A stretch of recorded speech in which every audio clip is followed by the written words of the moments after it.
দুনিয়ার মানুষ, পৃথিবীর কোন মানুষ নিঃস্বার্থ কাহার জন্য কিছু করে না। এমপি, মন্ত্রী, চেয়ারম্যান, মেম্বার, রাষ্ট্রপতি, প্রধানমন্ত্রী তোমার জন্য নিঃস্বার্থ কেউ কিছু তোমার জন্য করে না, কিন্তু আল্লাহ তোমার জন্য নিঃস্বার্থ করে। কথা বলেন ঠিক কিনা?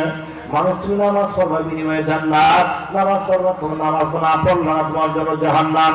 দুনিয়ার সব মানুষ যদি নামাজ পড়ে জান্নাতি হয় আল্লাহর কোনো ক্ষতি নাই, দুনিয়ার সব মানুষ যদি নামাজ না পড়ে জাহান্নামী হয় আর আল্লাহ তাআলার কোনো ক্ষতিও নাই, লাভও নাই। কথা বলেন ঠিক কিনা? নামাজ পড়লে লাভ আমার, রোজা রাখলে লাভ আমার। কথা বলেন ঠিক কিনা? তাই যদি হয় বন্ধুরে,